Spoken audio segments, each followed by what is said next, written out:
All right, let's do this. Okay. Ladies and gentlemen, good evening and thank you. Our guest today is a very, very special individual, a man who has completely transformed the lives of athletes, leaders, public figures. He's been featured on the Today Show, the New York Times, NFL Films, Fox Sports, PBS.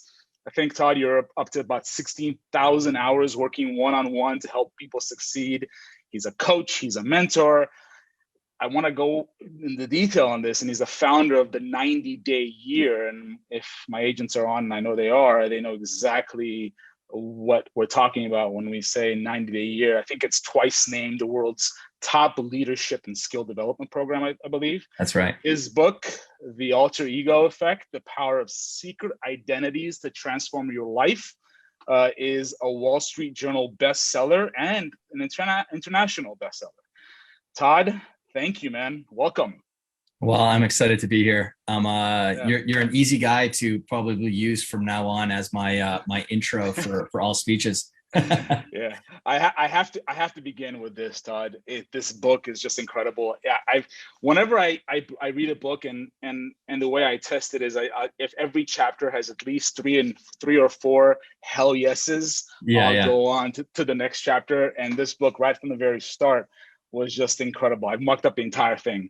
There are things here I've been screaming about for years to my agents and actionable steps that make it simple for anyone to understand and execute.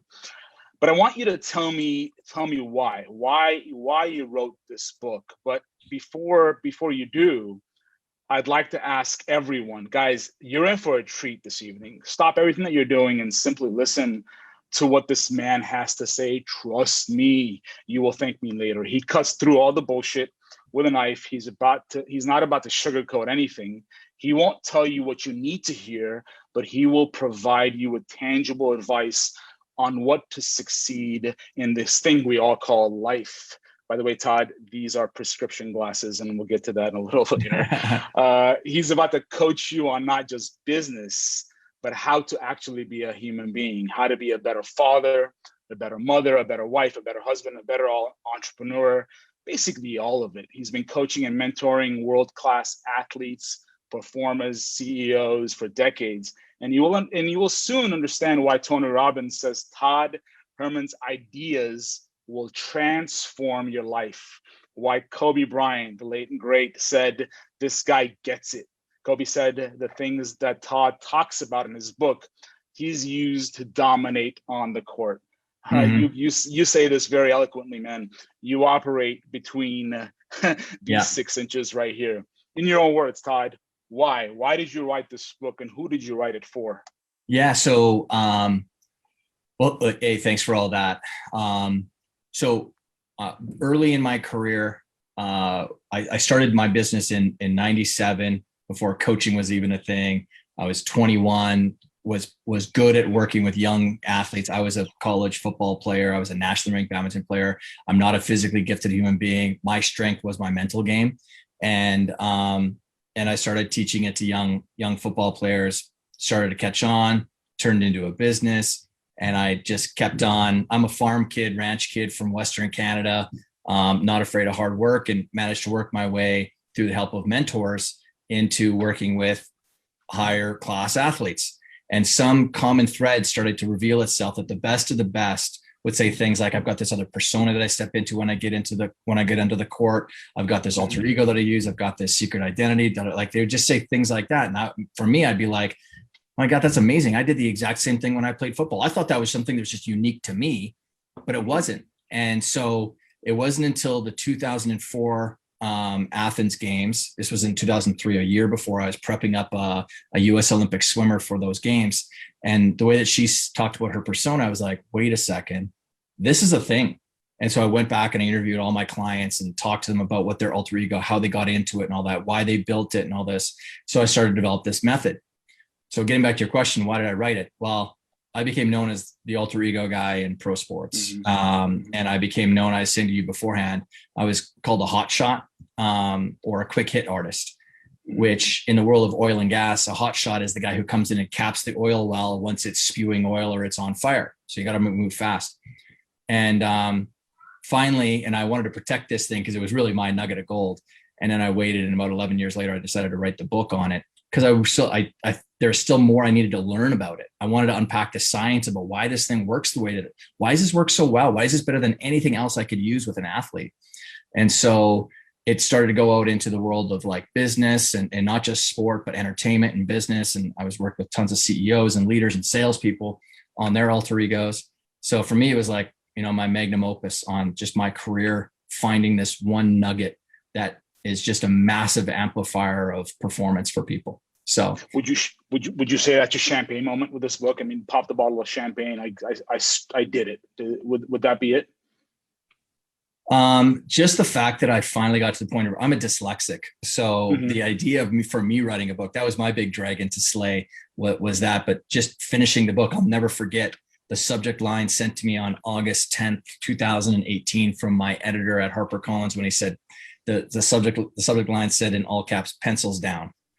And it was one of the best things anyone's ever sent me. He's like, you've just written a phenomenal book that's going to impact. It's evergreen. It's going to last hundreds of years because, we had 19 publishers bid on the book. Yeah. It was the most bid on book in publishing history, not because of celebrity, because I'm not a celebrity, but it was because all HarperCollins, Penguin, Random House, all these other people were like, this book's never been written before. Like they were just fascinated that no one had written this book. And I said, yeah, because you got to be a practitioner. You got to be on the field, coaching people nose to nose, toes to toes to see that this is the way that elite people navigate life.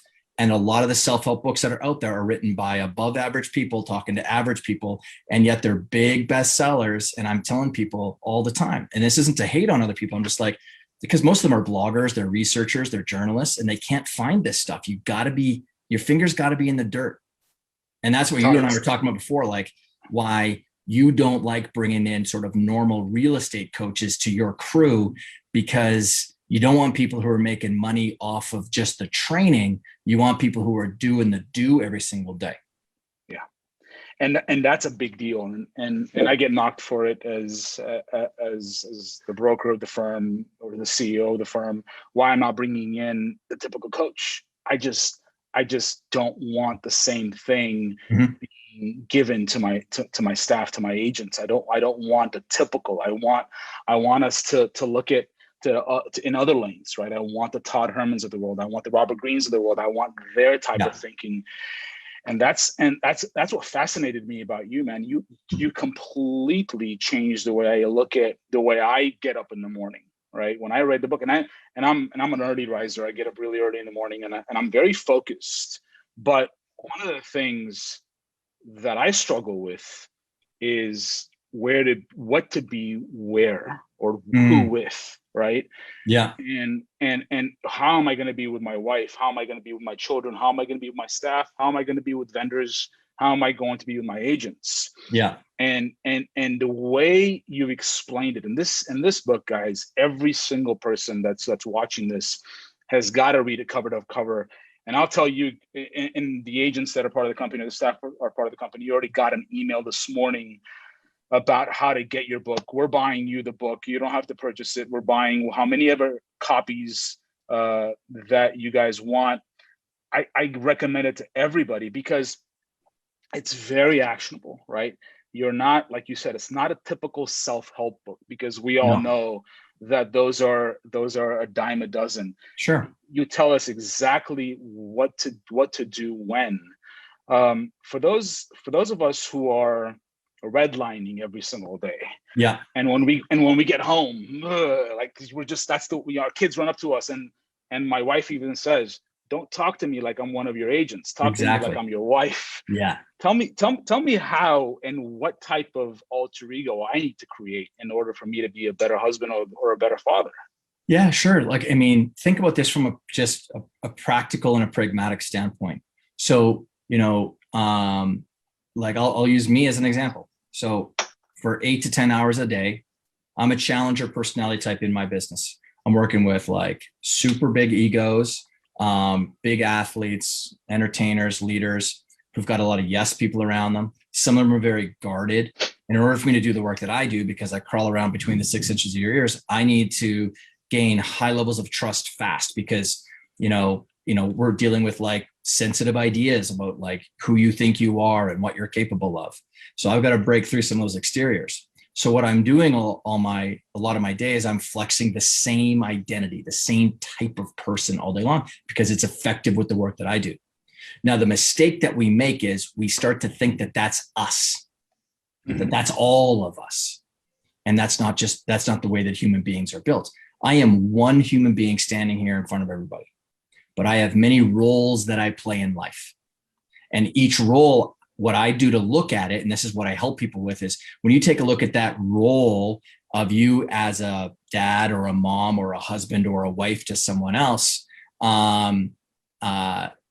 you need to think about what are the skills, the attributes, the traits that I want to exhibit and bring into that role to help me be successful in life, to help me be successful in that role. So when I get done what I'm doing right now, I walk out these doors and these glasses come off and there's a new uniform that goes on, whether it's psychologically, but physically. I want to get into that physical idea of the uniform for people, because it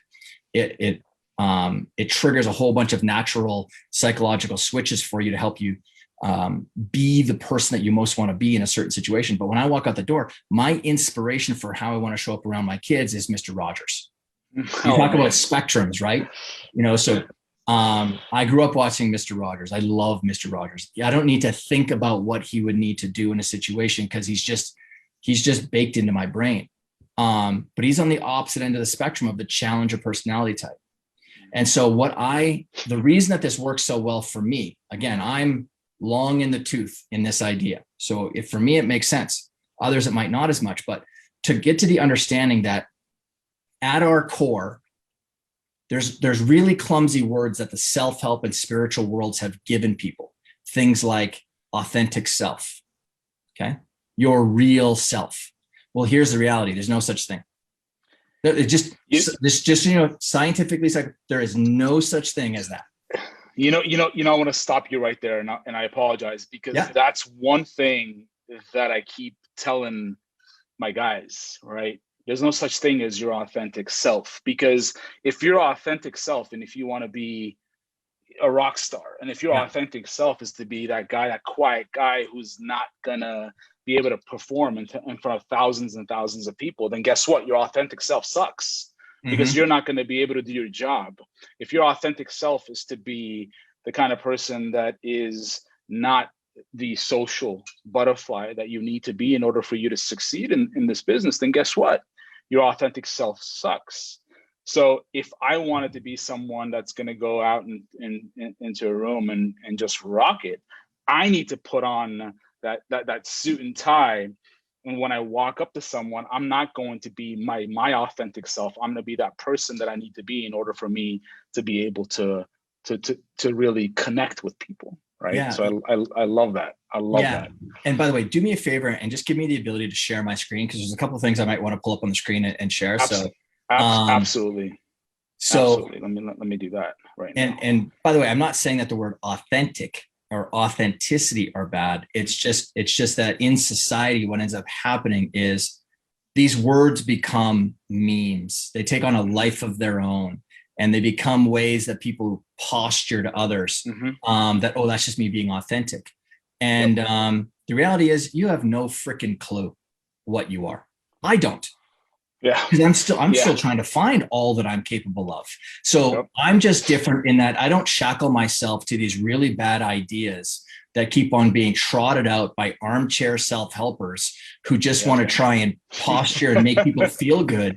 And I mean, in my world where I'm dealing with the elite, like, they just don't think that way. Like, you'll never hear an elite human being that's at the top of their game in any area. You can actually Google this shit.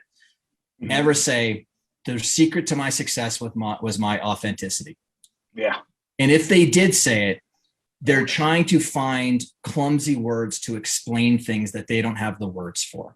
So, but what is there is at the core of what we're made of is a whole set of attributes, traits, and qualities that are just nested in all of us. I have the capacity, just like I have the capacity to be a challenger personality type, I also have the capacity to be a patient, kind, loving, debonair, suave, charismatic, you name it. They're all there. But we as human beings are habitual. We show up with the same personality over and over again. And then we start to tell ourselves, well, that's just who I am. I'm an introvert. I'm an extrovert. Yeah. I took this personality test and I'm this. It's like, personality tests are, have been proven to be horribly ineffective at defining what and who you are. So I choose Mr. Rogers because I want him to be sitting there behind me to bring kindness and patience and caring and creativity to my kids, because that's what they want from me. They don't need Challenger Dad. Yeah. What's going to help me succeed in that role is me being inspired and imbued with the characteristics of Mr. Rogers, which helps to remind me to pull these things out of me in that role. And that's not me being fake. That's me being extremely intentional about the way that I want to lead my life, not by what other people are telling me. Could care less what anyone else thinks of me. I just don't. Yeah. I'm going to lead my life. It's funny. You mentioned personality tests, and that's a big thing in our industry, right? One of the biggest firms in the world. We won't name names. We'll just give you their initials, KW. They give us. They make sure that every single one of their agents takes what they call, I believe, a DISC profile, a DISC personality test, whatever that is. And if you get into this or that, that means that's the kind of person you are. And they don't realize how much these kinds of tests limit these individuals, where if you've already been told that this is who you are, then you're never going to be the person that you want to be, because you're now in this lane. Stay in it. You're in the box, and there's absolutely no way of getting out of it. And I love that, man. I'm glad you agree. Well, I just want to share this one quote. Oh, please. So, please. There's this. You're familiar with the pop singer Halsey, right? Of course. So Halsey has been interviewed very recently in the last maybe year and a half about her rise to stardom and all that. And her given name is Ashley. And she went through a lot of difficult things as a young kid. And in one of her interviews, this is what she said. Me wanting to do this was so far-fetched. And the fact that I changed my name in the process, I think I had the foresight to know that being me wasn't enough. I had to become somebody completely different. At the time, I felt that Ashley didn't deserve to be famous and successful because she wasn't that special. But if I made Halsey, maybe she could be. And if you take a look at her name, Halsey, it is an acronym or is an antonym for Ashley. All she did was just change around a few letters in her name. And that is very much the experience of knowing how to change your identity. There's a lot of people when they're coming into real estate, they meet, Harut, and they're like, oh man, like, look at this guy. He's so charismatic. He's so confident, so sure of himself. Has so much knowledge about the industry. I can see why he's so successful. And what they do is they psychologically distance themselves. They can't see themselves in the same vein as you, but you know what would help them skyrocket through a lot of the inertia phase of growth? Take on the attributes of someone like you. Take on the attributes of whoever the successful person is. And it doesn't have to be someone in the industry. It can be someone completely different or custom built from scratch, like she did, or like Stephanie did to create Lady Gaga, or Beyonce did to create Sasha Fierce, or David Bowie did to create Ziggy Stardust, and on and on and on through all these different identities. That reminds me of a quote in here that Cary Grant, and for those of you guys who don't know who Cary Grant is, shame on you. I pretended to be somebody I wanted to be until finally I became that person, or he became me. And it hit me like just like when I read that, it was incredible. Yeah. There you go. Yeah. Man. And I mean, so he was widely known as being one of the most charismatic and debonair people in the golden age of Hollywood. But what people don't know about him, they see the finished product.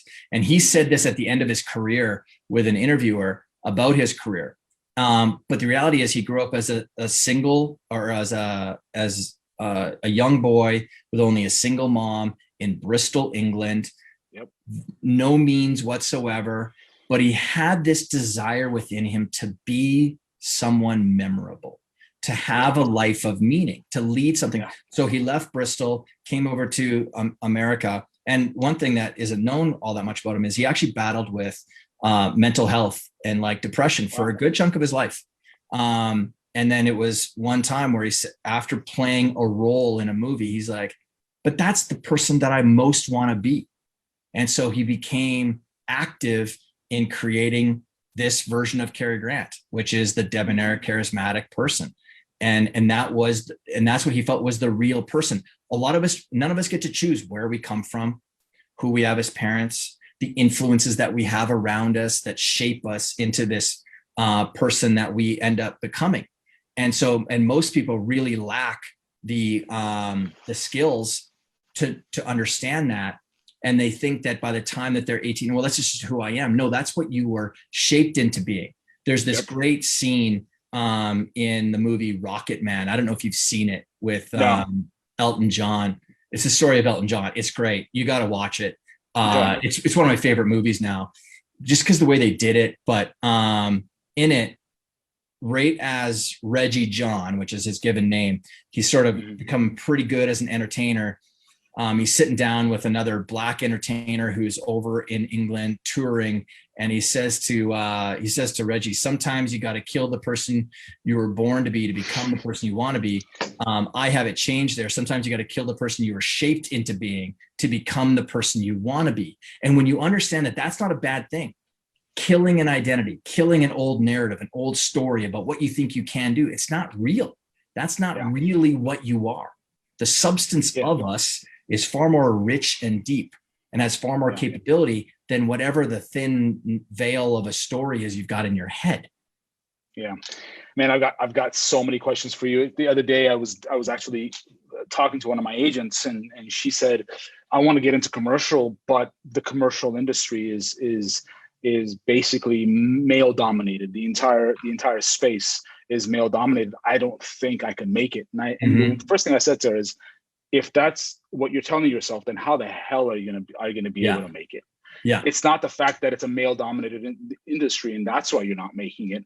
It's because you already made up your mind about your future, and it's ridiculous of how just people just can't get out of themselves, out of their own shell, in order for them to move forward. But look, as opposed to asking the question, what would Barbara Walters say to you right now? A lady who came into a male-dominated industry, or what would Marie Curie say to you, who came into a male-dominated medical industry, right? There's trailblazers, and then all of a sudden you're starting to find your source code. You're starting to find that sources of inspiration for how you can start showing up. Absolutely. I right from the preface of the book, you got me, and you said trust is the most essential currency you can trade. You're speaking to someone, and you're speaking to real estate professionals that have heard me say this over and over and over again. You have to earn the trust of your client. And you and I discussed this offline earlier when I said that we are responsible for one of the biggest decisions that people make, and that's all the money that they saved over the last 10 years. They're basically handing it to you and saying, I trust you to find me my home or the commercial real estate property I need to purchase, or whatever it is. They're investing everything into you, and they're trusting you. Obviously, your clients are a lot more high profile than ours. So I can just imagine how much harder your job is. How can you share with us some actionable steps that you take to earn your clients' trust? Yeah. So I'm the only person in my industry that never shares who I work with. That's how I do it. So I'll give you the backstory. So I had said before that at the start of my career, I'm a product of mentorship. I believe in mentorship. I believe in apprenticeship. I think it's one of the great lost platforms to launch from, that's far faster than you trying to go and do things on your own or try and posture from an early, we see a lot of this nowadays because of social media, whether it's influencers, a lot of posturing, they're making shit up. So early in my career, I'm trying to get better. I'm trying to learn as much as I can about human dynamics and behavioral sciences, and, just everything I can about, geez, why do we do the things that we do? Now, the reality is most of the stuff that I read didn't make any sense. I said before, I'm a farm and ranch kid, grew up on a huge ranch.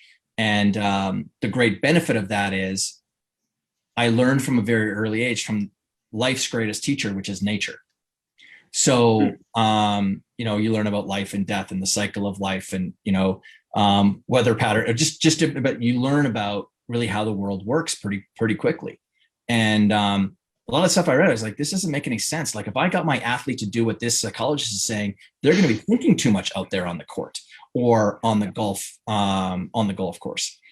So it wasn't until I came across this one book called Coaching the Mental Game he's known as the Yoda of baseball, Harvey Dorfman, and literally wrote the Bible of my industry. So everything just made so much sense. He was pragmatic. He was just to the point, kind of wrote in a very simple tone and everything, which worked for my simple brain, I guess. And I reached out to him cold and was just like, hey, Harvey, I'm new to the industry. I've been going at this for about 3 years now. Yours is the only stuff that makes sense to me. Can I come down and help you take some of the workload off of your desk, organize files for you, just do anything to be around you? Because I'm sure I'm going to learn something from you. And that was my cold outreach. He called me back about 2 days later and he said, you don't think you're going to live with me, kid, do you? And I was like, no. I actually have an aunt and uncle in the area who I can live with and stay with while I'm down there. And so after some more back and forth, he agreed to it. Now I lied. I didn't have my aunt and uncle there. I ended up staying in a Motel 6 for $28.50 a night. I wasn't making very much money at the time. I was busy, but my rates were just so low. And I maxed out my credit card to go down there, but I spent 33 days with him. And that 33 days was 13 years. It accelerated me 13 years because he started sending a lot of private clients my way. But that mentorship and apprenticeship during that time, he said, so this is beginning of 2001.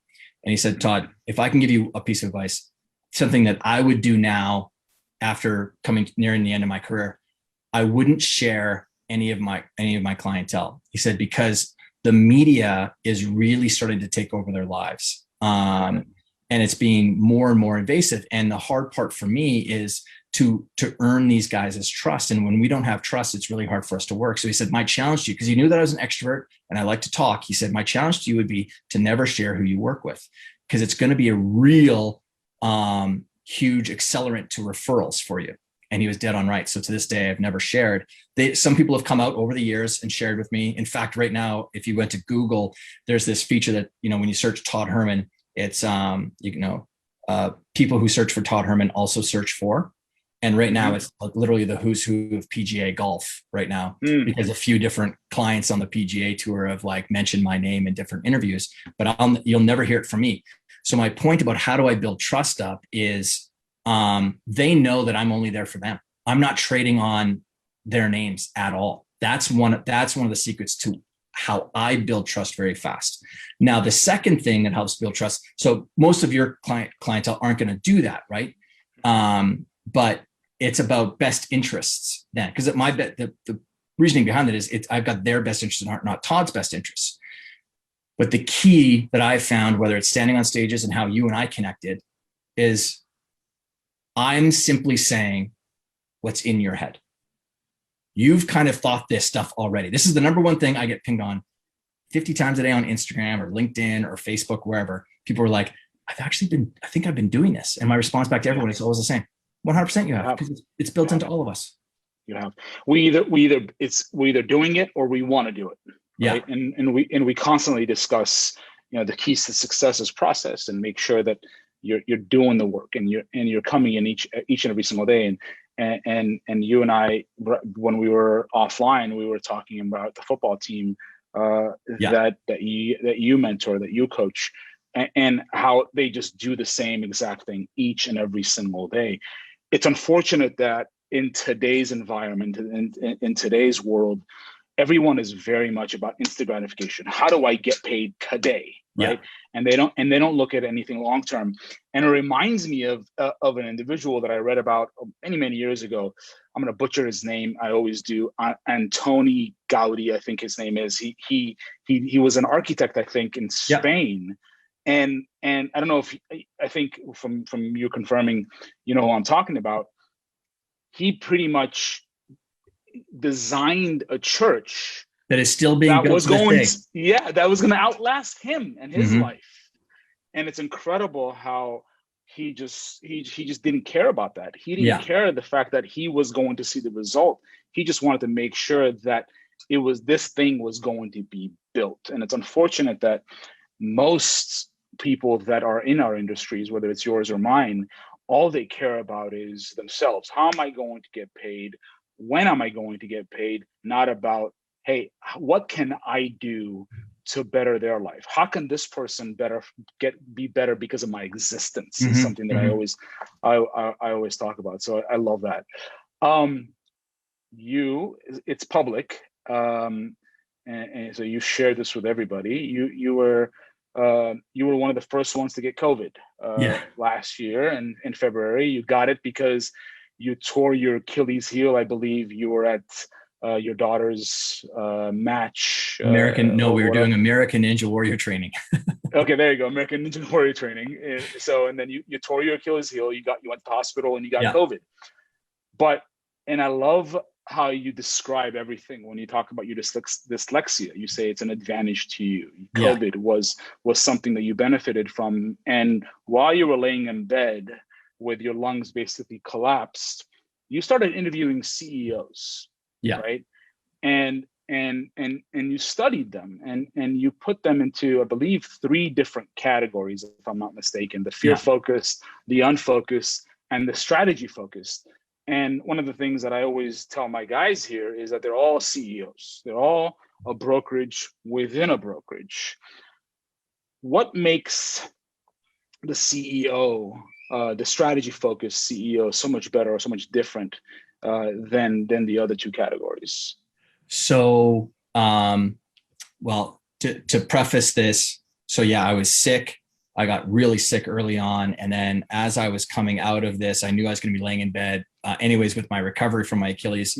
And I just, for me to get up and, use my crutches even, because when you got COVID, it was already heavy enough if you could walk. I mean, I was on crutches and it was pretty difficult.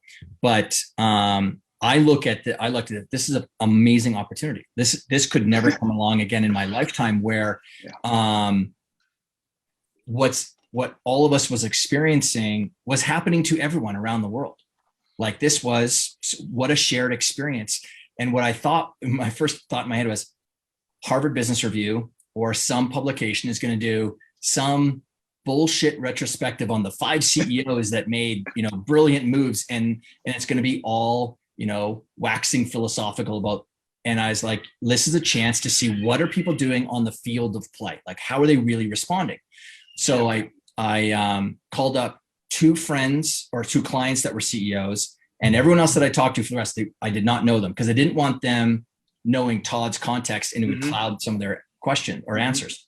So I had the same set of questions that I asked everybody. It started off with 29 CEOs.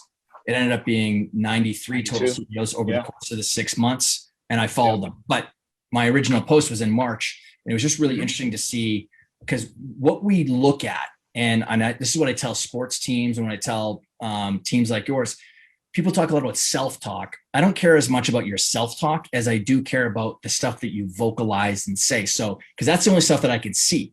So what are teams, what are players saying in the locker rooms? What are, teams of agents saying in the pit? Like, I'm monitoring those words because it tells us a lot. And so that's what I was looking at, was the types of words and responses that people were having with my questions.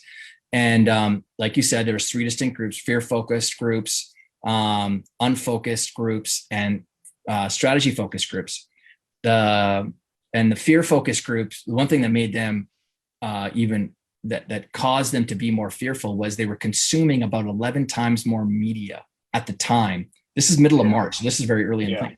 Strategy focus group, the thing that made them different And by the way, through our stats, the fear focused group outperformed the unfocused group by a lot. Okay. So just because you're fear focused doesn't mean you're not taking action. Yeah. But what it does do is it can wear on you emotionally, because everything that you're doing is an away from motivation. The tiger or the lion is chasing you. Strategy focused people are gaining something. They're looking into the future and they're gaining. It's a very different orientation. Could be getting the same results, but their experience from a performance state is one is very anxiety riddling and one is very motivating. So, but one of the things that strategy focused people did early on, something that was different than other people, they made decisions quickly. So they made decisions quickly, but what helped them make decisions quickly was they were the ones who were most likely to have reached out to a mentor, a friend, a peer, or a group of people and lean on them for advice. What are you doing? What are you seeing? What are you thinking? That group mindset. And so the people who really struggled were the ones who didn't have a good peer group around them, good relationships around them. So that's one of the easiest takeaways for people was, if you could invest in something, anything, invest in the quality of the people that you have around you, because when times get tough, that's the stuff that's going to make the biggest difference for you. Yeah, and that's something that this industry really struggles with, because they and our agents and obviously agents in this industry get recruited heavily, right? And recruiters are constantly calling them, "Hey, come here. Yeah. It's better here. It's better here." And I always tell them, I say, you and I have got a relationship, and that relationship, if you need anything from me, I'm going to be there for you in a moment's notice. Mm-hmm. But you don't. That same exact relationship is going to take years to develop, right? And then when COVID hit, this was about a year and a half ago, or March of last year. Yeah, a year ago. It was a shit show.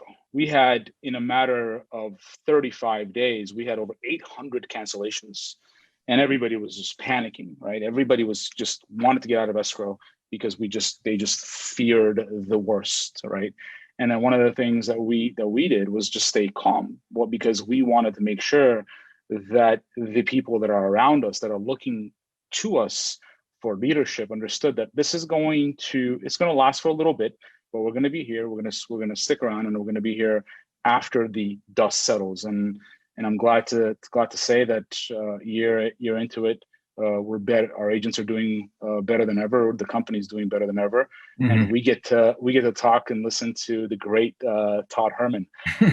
Todd, one of the reasons that I really wanted to talk to you, and I said this to you, I think offline again, was this one point that you made in your book.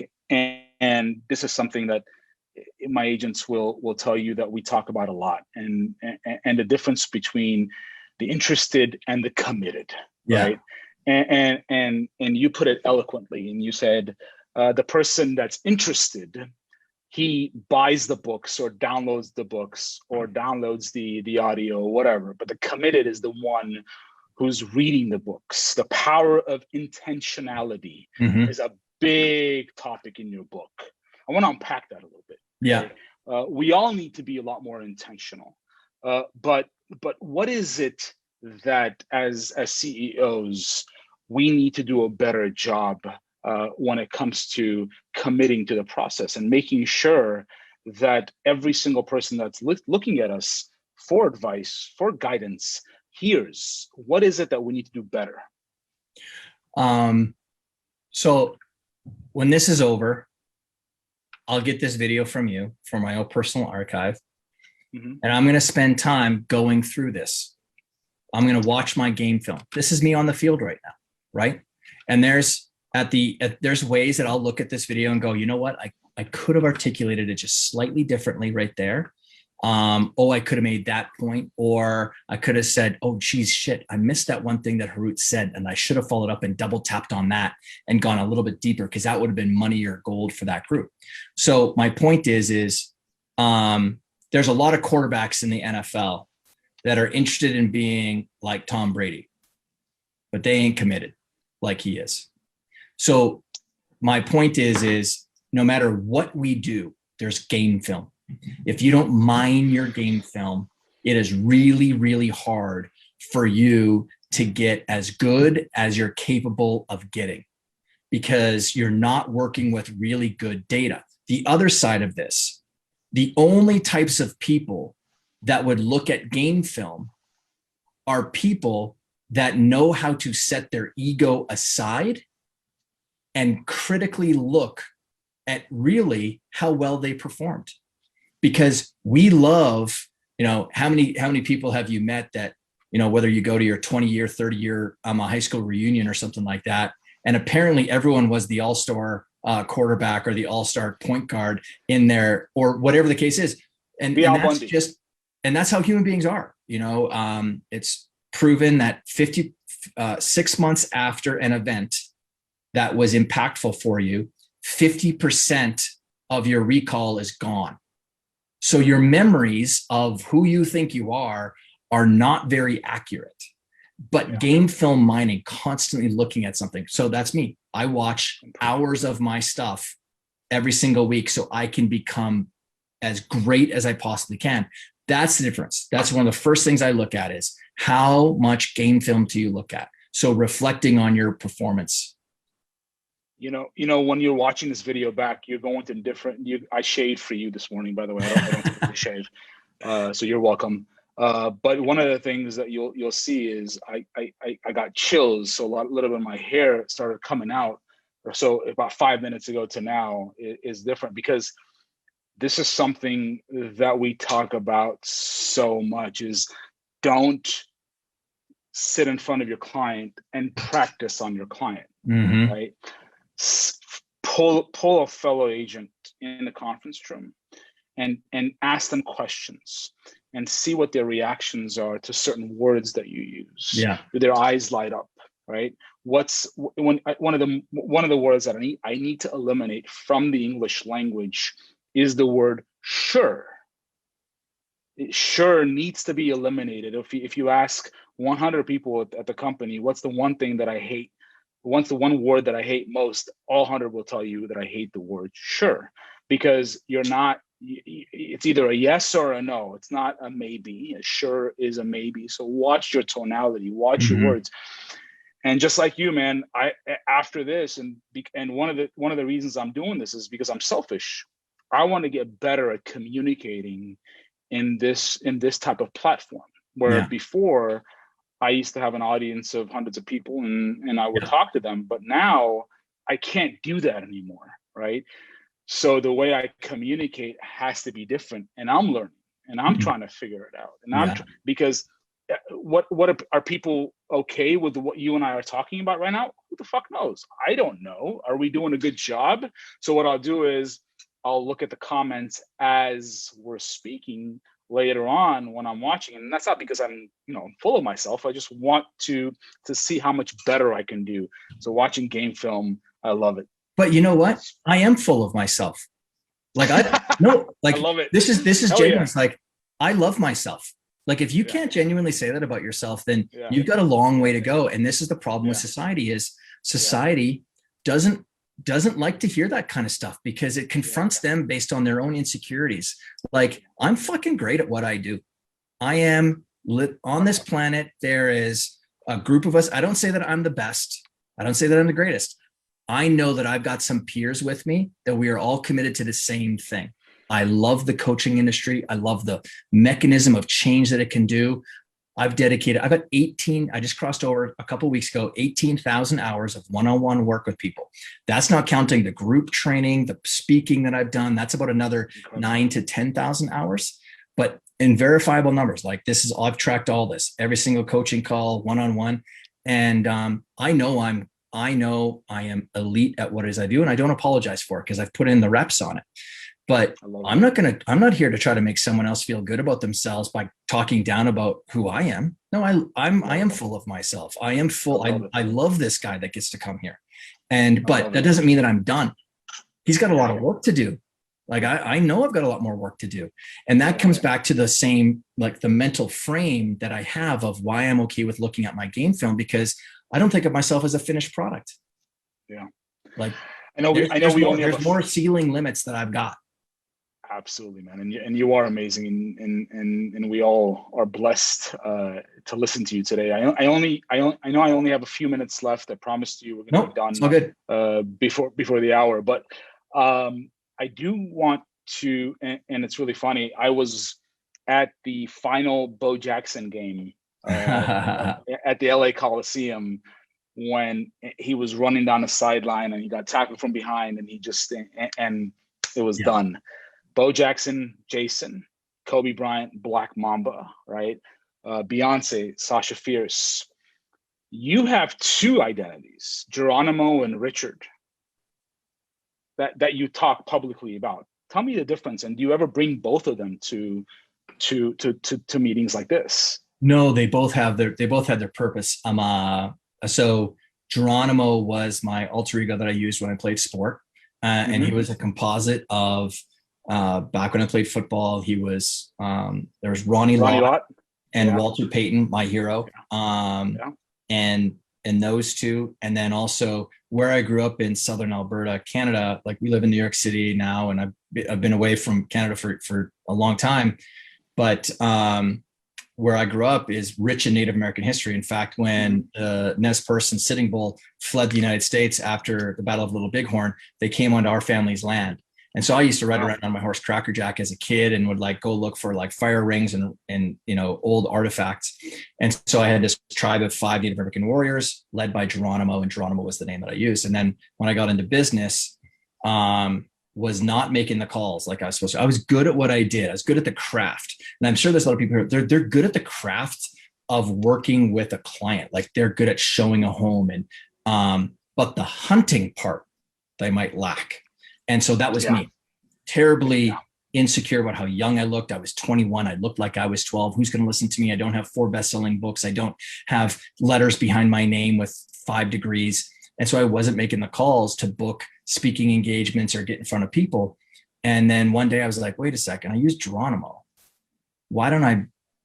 But he's not built to help do this, because he was a fairly intense dude. And, but I can do the exact same thing here. So I built out Super Richard, which was a blend of the guy behind me, Superman, Joseph Campbell, and Benjamin Franklin. And I took the attributes and traits of those 3 people and brought them together.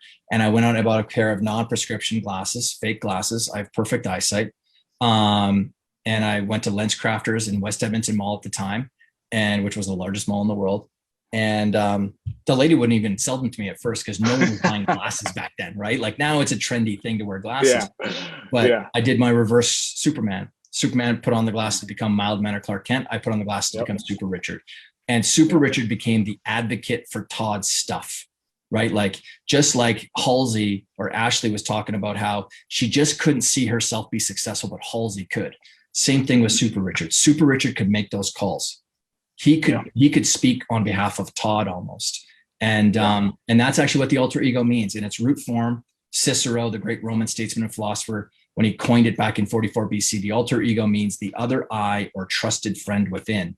And when you think, we talked about mentorships and allies and friends and peers, but who do you have between the 6 inches of your ears where you live every single day? Now, me, I've got a tribe of identities that I use in all different facets of my life. And it allows me to be far more creative, far more playful.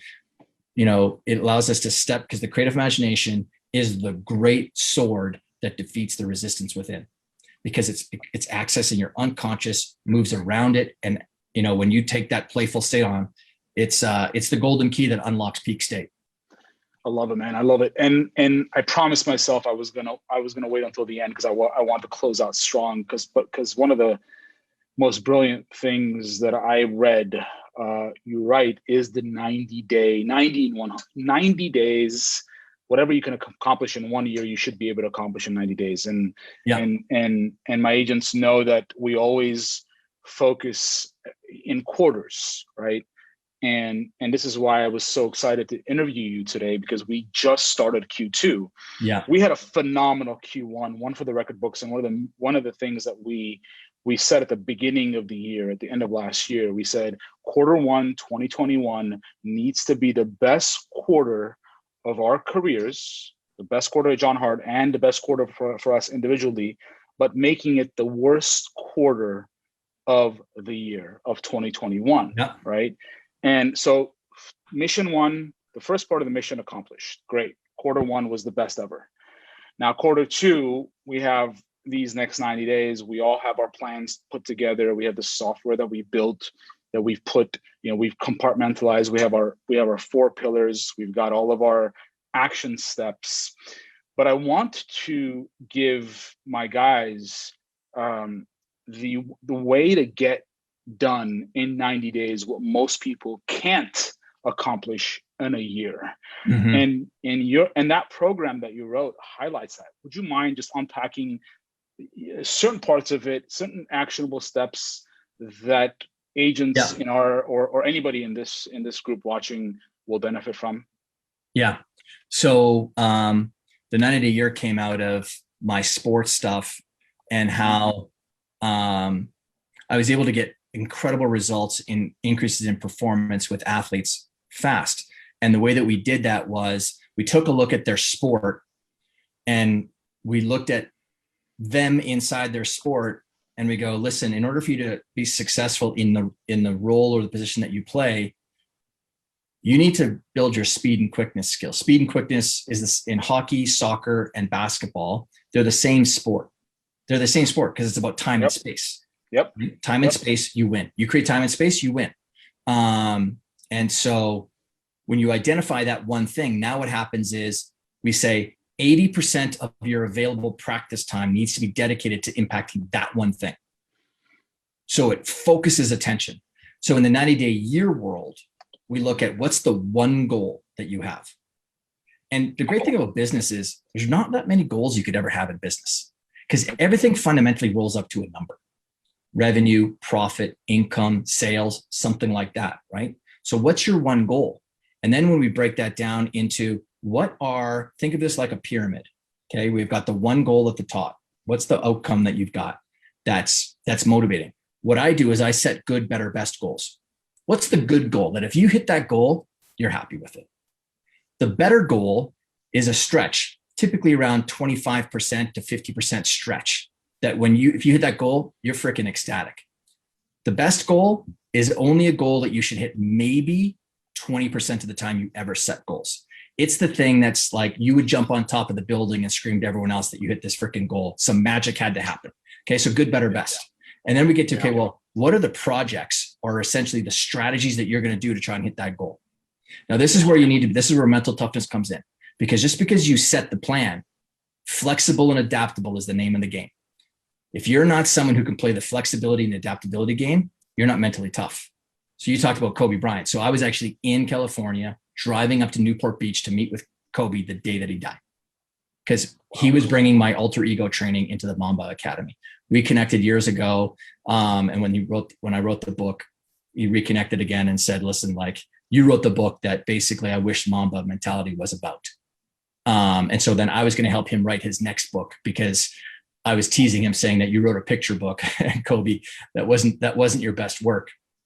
But flexible and adaptable is what are the strategies you're going to use? And then we break it down into like, okay, well, what's your weekly action steps?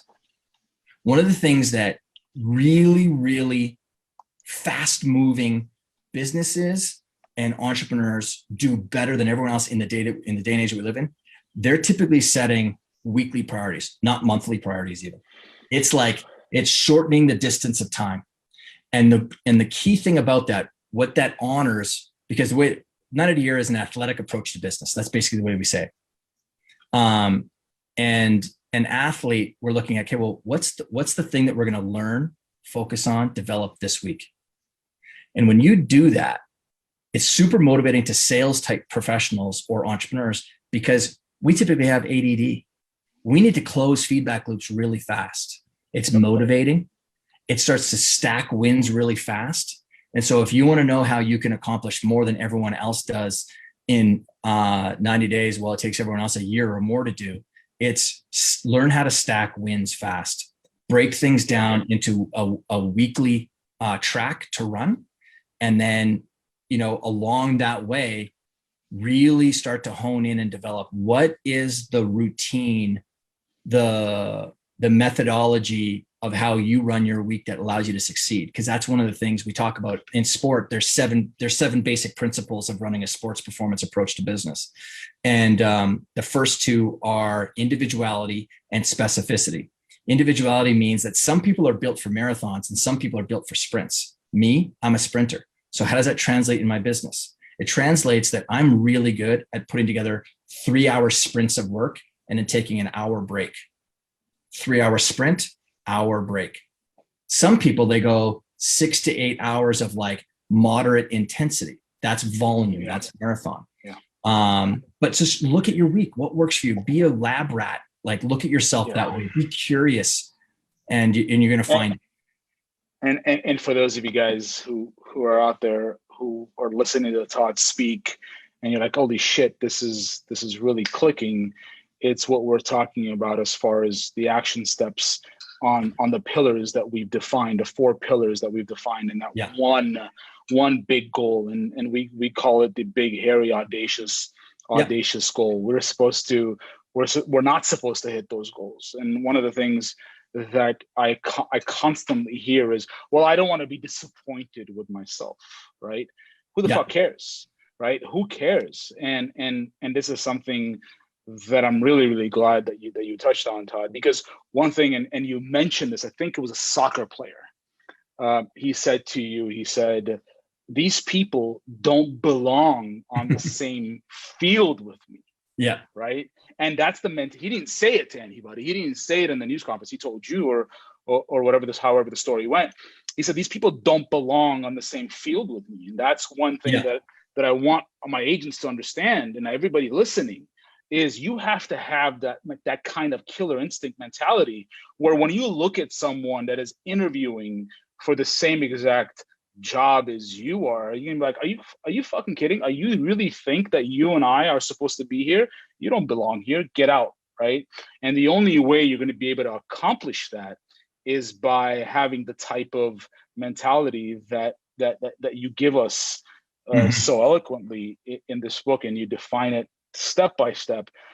Everyone out there, and we're over this, and I wanted to ask you some rapid fire questions. No, go ahead, rapid fire me. Yeah? I can give you a few more minutes here.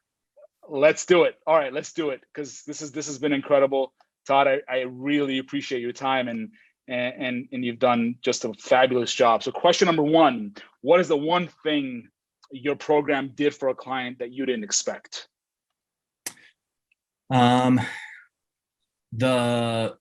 The one thing I'll tell you about the alter ego one, it's actually in the book. The one thing I didn't expect was a corporal in the U.S. military reaching back out to me and saying how it saved his marriage.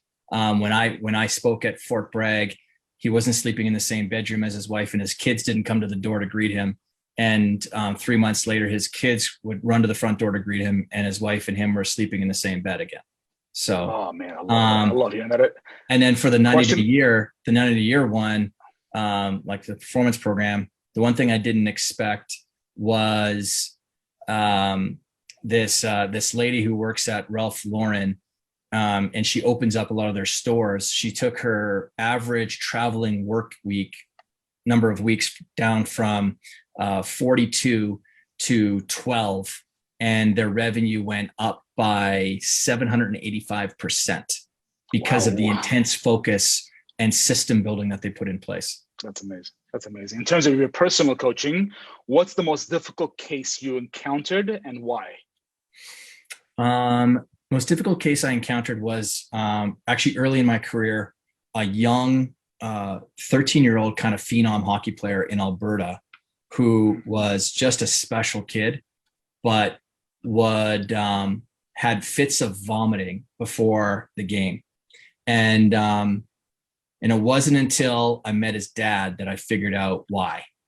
He was the guy who stood on the glass, banged on the glass, yelled at his kid, and ruined this kid's life, really. And I ended up having to, I didn't fire the kid, but I fired the dad. And, subsequently the kid washed out of hockey and could have gone on. Wow. He was the number 1 ranked 13-year-old hockey player in Alberta, which produces more NHL players than anywhere else.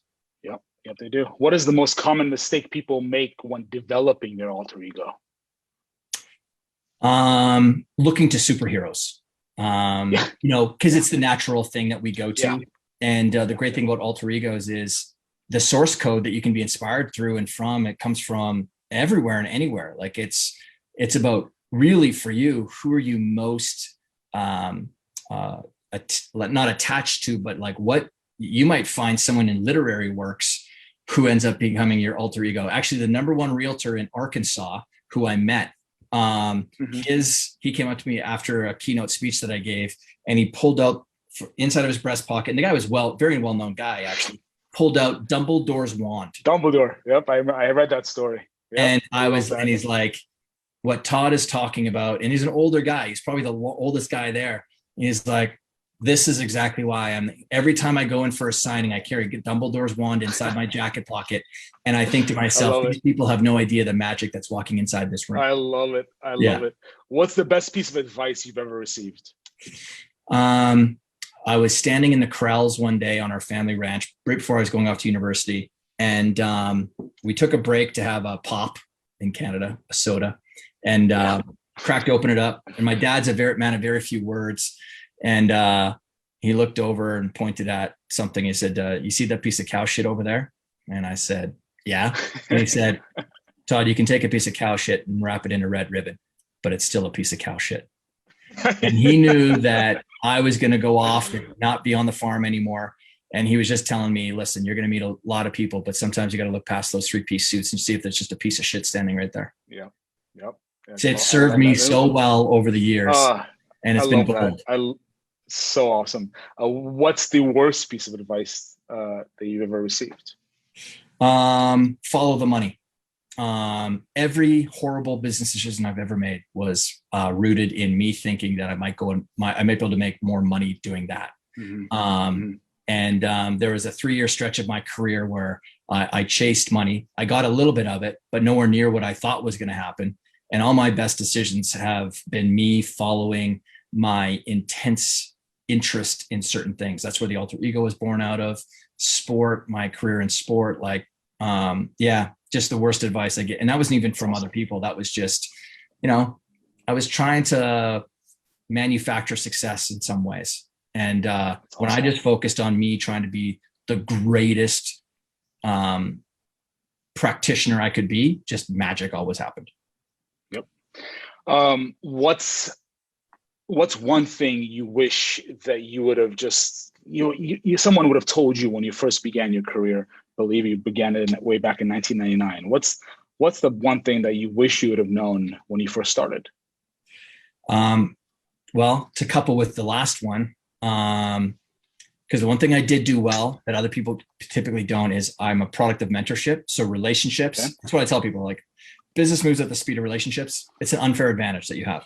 But the one thing I wish I did do earlier was I wish I had managed money psychology earlier, meaning understanding finance, understanding how money really works and all that kind of stuff. Because it would have, money is one of those things that permeates and penetrates every single part of your life, just like your relationship with your own identity does the exact same thing. So I already had one pillar covered, but that other one, I wish I had kind of managed and figured out money a lot earlier. Absolutely. Relationships and money. Absolutely. What's one message that you just want the entire world? If you had an opportunity to just tell everybody one word, send one email to everyone in the world, what would that email be about and why? I would say that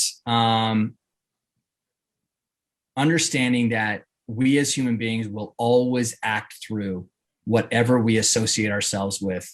Your identity always shapes your reality. So I'll say it again, like human beings always act through whatever they associate themselves with. Your identity shapes your reality. So choose what you're associating with on the inside very, very carefully, who you're around, because it 100% shapes your results. I love it. I love it. Last question. Is there a question that you were dying for me to ask you? Come on, ask me this one question. I have a perfect answer for it. Or, obviously we can go on for hours and hours and hours. What did I miss asking you that you want to share with everyone here on on Facebook Live? If there was, I think one key takeaway I always want people to have is that there are a whole bunch of natural switches that your brain has waiting for you, ready to flick. That our inner psychology is both wired to be average and wired to be successful. And one of them is, and that's why I unpack so much of the science explaining why this stuff works so well inside. The problem with the self-help world is so many of the things that they give you to do runs counter to the way that your brain works. Affirmations is one. Affirmations in many studies has been proven to cause depressive states or a state of depression for most people. And that's because your brain's pretty smart. It knows that when you're stating something to yourself that it doesn't believe is true, it actually causes people to feel worse. Where affirmations are powerful is when you're reaffirming to yourself something that you're already confident in. So that's an important, University of Waterloo has done that study, Stanford Neuroscience Research Lab, King's College over in London, University of Stockholm has done, lots of universities have done those basically remind yourself what you already know is true.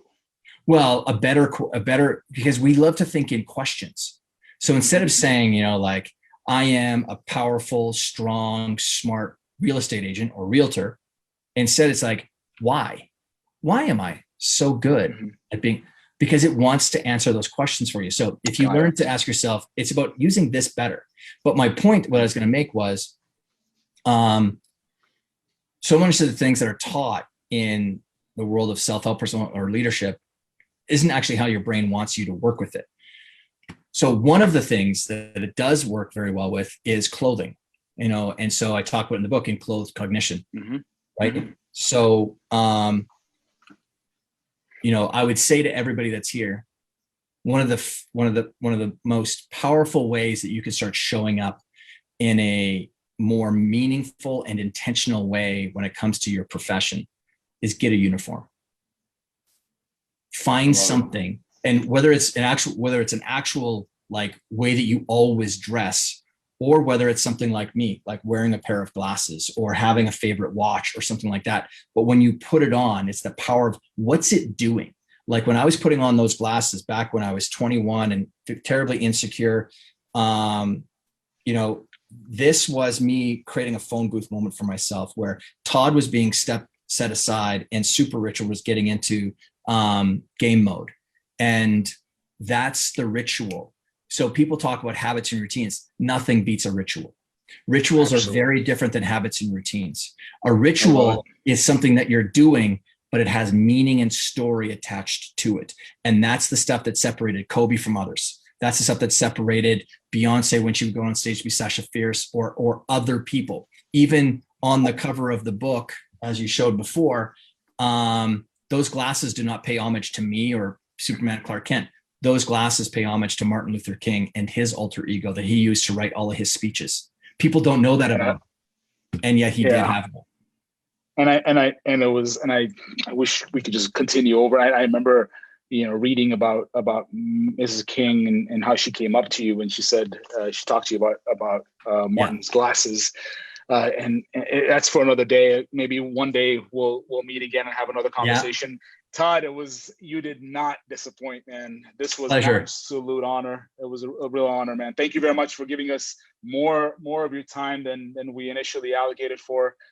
You rock. Everyone, go out, tell everybody about this book. Yours is a gift, but everybody else's is not. We don't have that much, our budget. We gotta remember what Todd said. Your money psychology is what's important. It's all up here. Yeah. Todd, it was an absolute pleasure, brother. Appreciate Thank you, Harut. Thank you. Thank you again. Cheers. Bye. Bye-bye.